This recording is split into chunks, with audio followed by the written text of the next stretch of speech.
let the world hear his voice.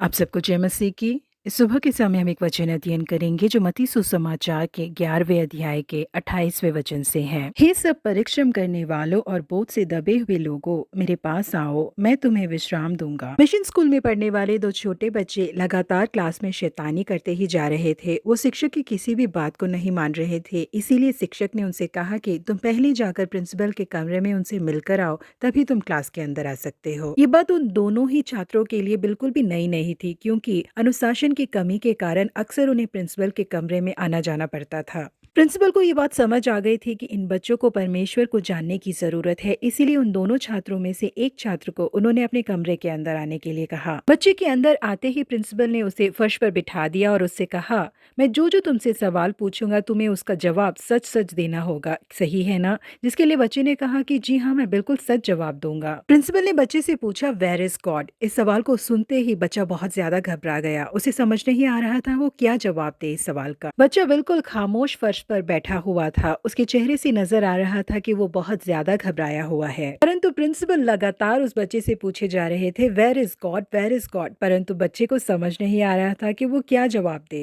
Principal ने देखा कि बच्चा कोई जवाब नहीं दे पा रहा, तो उन्होंने उस बच्चे से कहा कि अभी तो तुम जा सकते हो, परंतु तुम्हें इस सवाल का जवाब देना पड़ेगा कि वेयर इज गॉड करके उसे भेज दिया। अब दूसरा छात्र जो बाहर मौजूद था उसके अंदर जाने की बारी थी। जो पहला छात्र अंदर से बाहर आया, दूसरे छात्र ने उसे देखकर पूछा, यार तू इतना ज्यादा घबराया हुआ क्यों लग रहा है? इतनी देर अंदर प्रिंसिपल तुझसे क्या पूछ रहे थे? जिसके लिए पहले छात्र ने कहा कि मुझे तो कुछ समझ ही नहीं आ रहा है, परंतु एक बात तो पक्की है कि गॉड गायब हो चुके हैं, इसीलिए तो प्रिंसिपल मुझसे वेयर इज गॉड करके पूछ रहे थे। मेरे ये कहने के बावजूद कि मैं नहीं जानता, वो लगातार मुझसे पूछे ही जा रहे थे। ये बात तो पक्की है कि गॉड गायब हो चुके हैं और उनकी चोरी का इल्जाम हमारे ऊपर ही लगाया जाने वाला है करके डर के साथ कहने लगा। जी हाँ प्रिय परमेश्वर के लोगों, हो सकता है कि ये बात जरा मजाकिया लगे, परंतु असल में हमारे जीवन में भी कई बार जो परमेश्वर हमसे कहना चाहते हैं उसे हम साफ तौर पर नहीं समझ पाते हैं। जिसका कारण है हमारे अंदर छुपा हुआ दोष भावना और वो पाप जिसे हमने स्वीकार नहीं किया। एक चीज जो हमें बहुत ही अच्छी तरीके से सीखने की जरूरत है और वो ये है कि परमेश्वर के सम्मुख में चुपचाप बैठकर वो जो हमसे कहना चाहते हैं उसे साफ तौर पर हम सुन पाए। हमारे परमेश्वर हमसे बेहद ज्यादा प्रेम करते हैं। कब तक हम इस दोष भावना के साथ और पापों के बोझ के साथ जीने वाले हैं? इसके बदले यदि हम परमेश्वर के पास आकर अपने पापों को स्वीकार करेंगे तो वो हमें अपने संतान के रूप में ग्रहण कर लेंगे। यीशु मसीह को जब गिरफ्तार किया गया था उस समय उनके चेलों में से एक पतरस ने उन्हें पहचानने से इनकार कर दिया था एक नौकरानी के सामने और उन्हें श्राप दे दिया। यीशु मसीह को पहचानने से तीसरी बार इनकार करने के बाद यीशु मसीह ने मुड़कर पतरस की ओर देखा।